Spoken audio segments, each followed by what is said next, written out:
इस देश में आशुतोष जी ऐसे भी लोग हैं जो महारानी का जन्मदिन पर ये विक्टोरिया को जो है केक खिलाते हैं, उसकी फोटो को ये कहकर कि आपके कारण हमें मुगलों से आजादी मिली, तो इसलिए इनका धन्यवाद भी करने वाले लोग हैं इस देश में। इस स्तर तक मानसिक गुलाम हो चुके हैं।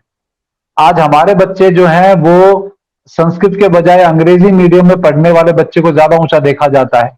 इतना गहरा हमारे देश में गुलामी डाल के गए हैं। वो आजादी होने को कहने को हमारी आजादी, क्योंकि इंडिया इंडिपेंडेंस एक्ट जो है वो एक्ट एक्ट वहां पास किया गया था तो हमें आजादी मिली।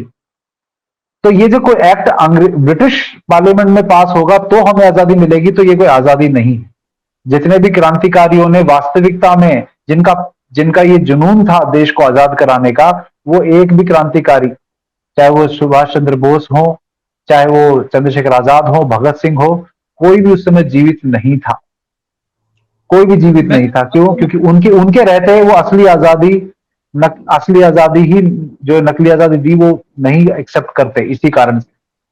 तो यदि मैं आपके इस चैनल के माध्यम से कहना चाहता हूं कि जो भी विद्यार्थी आपकी इन बातों का उत्तर विस्तार में जानना चाहे, वो सुंदरलाल जी की भारत में अंग्रेजी राज नाम की पुस्तक के 2 वॉल्यूम है, उसे अच्छे से पढ़ ले, तो हमारा उद्देश्य, हमारे जो आपके जो प्रश्न है, उन सब का उत्तर बहुत ही विस्तार पूर्वक, बस धैर्य होना चाहिए अध्ययन करने का, तो उसे सब उत्तर मिल जाएंगे कि किस प्रकार से। आप ये बताइए कि हम शर्ट पहने या कुर्ता पहने?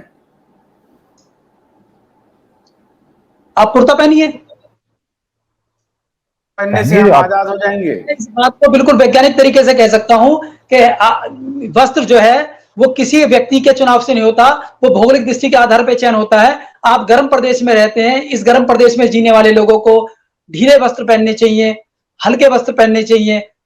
कोट पैंट पहनने के बाद आपको 3 डिग्री टेम्परेचर मेंटेन करना पड़ता है, उसके लिए आप एसी चलाएंगे, फिर कहेंगे पर्यावरण की बात करेंगे, झूठ बहकाएंगे। इसलिए आप जहां रहते हैं वहां के हिसाब से अब कश्मीर में रहेंगे तो हम कहेंगे मोटा कपड़ा पहनिए, लेकिन वस्त्र ढीले पहनने चाहिए और स्वास्थ्य के लिए लाभकारी है, तो आपको कुर्ता पजामा पहनना चाहिए। अब ये तो अंग्रेजों का छपा हुआ कोट पैंट ले लिया। कोट पैंट की तो बात नहीं है, हम कह रहे हैं कोट पैंट की बात नहीं है, लेकिन आप कह रहे हैं कुर्ता पहनिए। मान लीजिए कि उसी सूती कपड़े के कुर्ता आप पहनते हैं, सूती कपड़े का शर्ट पहन लेते हैं, ढीला ढाला पहनते हैं, कंफर्टेबल पहनते हैं, तो हम गुलाम हैं कि आजाद हैं? फिर आप देखिए, अगर आप जिस क्षेत्र में रहते हैं उस क्षेत्र के अनुरूप कपड़ा पहनते हैं, ढीला कपड़ा पहनते हैं तो कोई उसमें ऐतराज नहीं है, सूती पहनते हैं तो बहुत स्वागत है। ये तो डिजाइन से जुड़ा हुआ मामला है ना, स्टिचिंग का फर्क है। आपने स्टिच ऐसे कर लिया, हमने स्टिच ऐसे कर लिया, मतलब शर्ट के फ्रेम में कर लिया, तो इसे आप गुलामी मानते हैं या आजादी मानते हैं? नहीं आशुतोष जी, आपके बात का उत्तर जो है इतना सरल नहीं है जितना एक्सपेक्ट कर रहे हैं। देखिए, ये जो शर्ट पहनने की जो बात कह रहे हैं, ये शर्ट मैं भी जब स्कूल में था मैं सोचा करता था कि ये पुराने फोटोग्राफ थे हमारे देश के, उससे ये शिफ्ट हमारे पास ये शर्ट पैंट कहां से आ गया। तो मैं देखता हूं कि ये धीमे धीमे धीमे जो आया हमारे अंदर। तो आज आप शर्ट पहनने की जो बात कर, शायद आज से 200 साल पहले कोई इस प्रकार का प्रश्न करता ही नहीं, क्योंकि शर्ट जो है वो फैशन में नहीं थी। क्योंकि जो परिधान है वो हमारे शरीर को किस प्रकार से, जैसे आपको मैं छोटा सा उदाहरण देता हूं, धोती पहनने का जो जो जो धोती पहना करते थे, आपने पुराने फिल्मों में सब जगह देखा होगा। ये जो सामने फोटो दिख रही है इसमें भी आप देखिए कि सुभाष चंद्र बोस जी ने भी धोती पहनी है। उन्होंने भी पतलून पहनकर और जो है बाकी आर्मी की ड्रेस पहनकर अंग्रेजों से लड़ाई लड़ी। ऐसा नहीं है कि वो उसको अंग्रेजी मानते थे, लेकिन वो उस समय की आवश्यकता थी।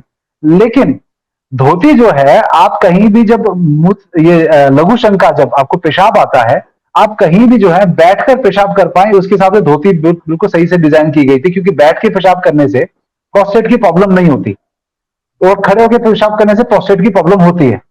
तो ये जो पूरा डिजाइन किया गया था उसको लॉन्ग टर्म के लिए डिजाइन किया गया था। अभी जो आपकी ड्रेस है, इस ड्रेस में यदि एक बटन टूट जाए तो आप दिन भर परेशान रहेंगे। वहीं अगर आज अरविंद त्यागी जी अगर मान लीजिए कुर्ता उतारकर जनेऊ पहन करके बैठे होते, बिना कुर्ते के भी बैठे होते, तो उनको नग्न नहीं कहा जाता। तो ये जो वेशभूषा है, ये पूरे मानस को बनाने के हिसाब से डिजाइन की गई थी, जिसमें गुलामी आजादी की बात नहीं है। आपकी शर्ट जो है, शर्ट के अंदर आजादी नहीं है। आजादी जो है शर्ट से नहीं आती, मैं ये कहना चाहता हूं। तो ये जो आपने प्रश्न किया, इस प्रश्न का अर्थ यही है कि ये शर्ट की बात ही कहां से आई।